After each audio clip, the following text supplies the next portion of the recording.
Radio France Internationale. Bienvenue à tous si vous nous rejoignez. RFI à Paris, il est 17h, 18h à Gaza.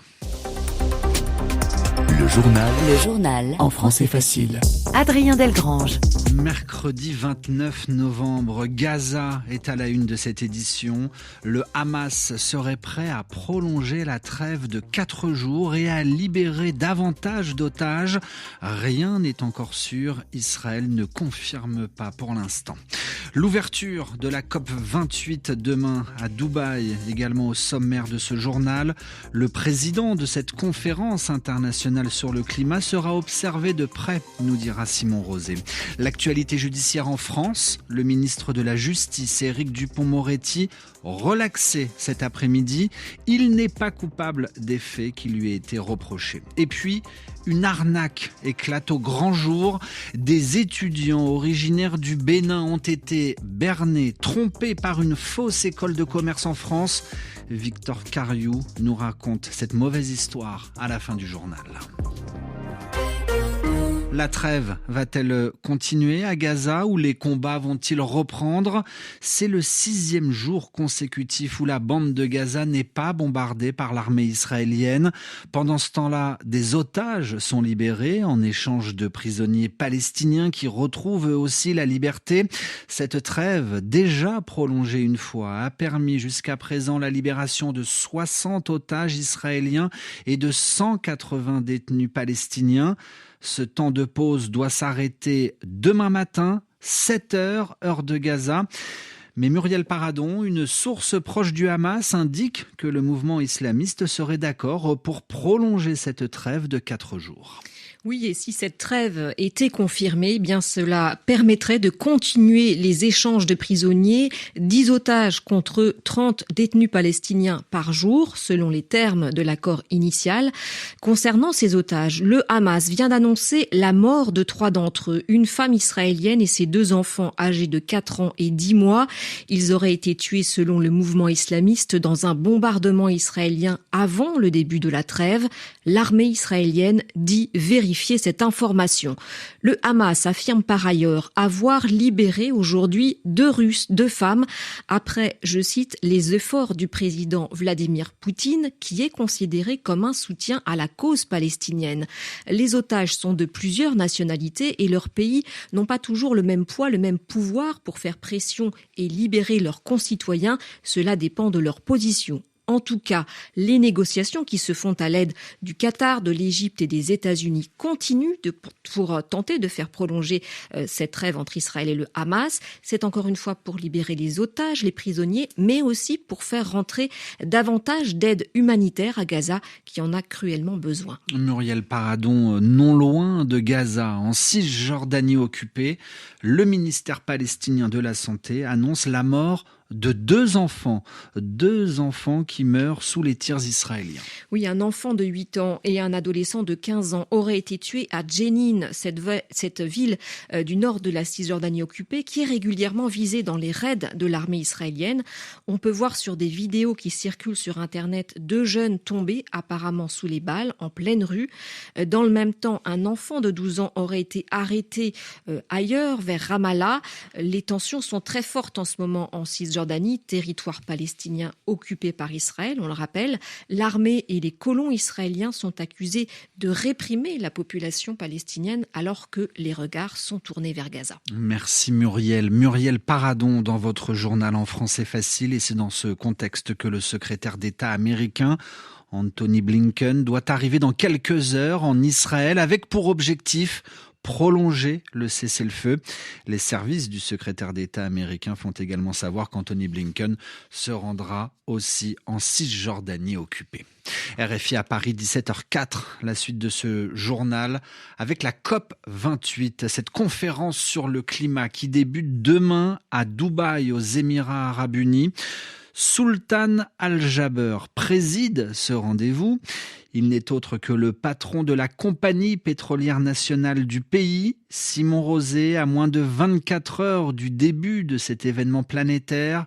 Les actions de Sultan Al-Jaber seront observées de très près.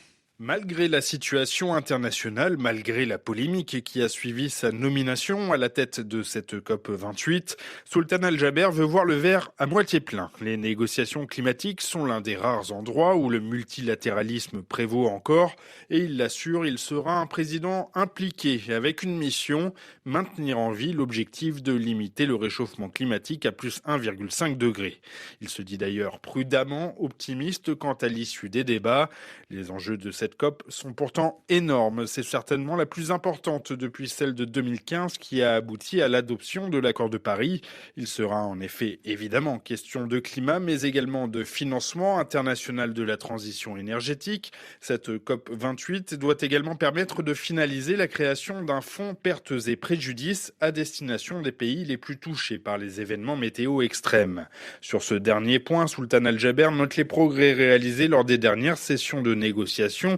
Il indique espérer l'adoption d'un compromis dès le début du sommet afin de lui donner dès le départ une impulsion positive, dit-il. Simon Rosé. Le journal en français facile. L'actualité en France après 3 ans de procédure, 2 semaines de procès. Éric Dupond-Moretti a été blanchi aujourd'hui par la Cour de justice de la République. Le ministre de la Justice était jugé pour prise illégale d'intérêt. Il a été déclaré non coupable et donc relaxé dans les couloirs de l'Assemblée nationale.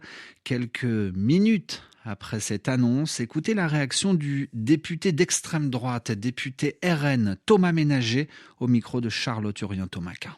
Juridiquement relaxé, mais toujours politiquement coupable, c'est la seule chose qu'on a aujourd'hui à dire. Et donc on appelle toujours à ce qu'il laisse sa place, parce que les Français, surtout après la séquence que nous connaissons aujourd'hui, avec Thomas, avec ce qui se passe après Crépol, à Amboise, à Dijon, la semaine que nous venons de vivre, encore une fois, d'insécurité, de laxisme pénal, nécessite un départ du ministre de la Justice. Les propos orduriers qu'il a tenus hier à l'encontre des députés du Rassemblement national et indirectement des 13 millions de députés, de Français qui ont voté pour nous lors des élections présidentielles nécessitent un changement à la tête du ministère de la Justice.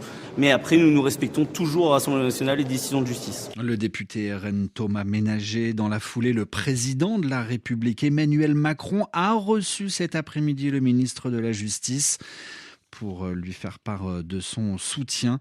Une décision qui s'est également invitée dans l'Assemblée nationale où la première ministre Elisabeth Borne se dit satisfaite d'apprendre cette décision. Des étudiants du Bénin qui ont été trompés, bernés, arnaqués par une fausse école de commerce en France. 3 personnes, les dirigeants d'un établissement d'études supérieures situé dans la ville du Mans, mis en examen dans le collimateur de la justice pour, entre autres, avoir aidé au séjour en bande organisée. C'est une escroquerie qui est très grave en France. Il leur est reproché notamment d'avoir vendu plusieurs milliers d'euros des documents de scolarité à des étudiants béninois pour leur permettre, Victor Cariou, de séjourner en France. Ces étudiants béninois ont payé des milliers d'euros pour des documents de scolarité qui n'ont aucune valeur. Selon l'enquête, voici comment l'école aurait arnaqué ses étudiants. Sur son site, l'école, qui s'appelle European School of Business and International Affairs, assure dispenser une vingtaine de formations.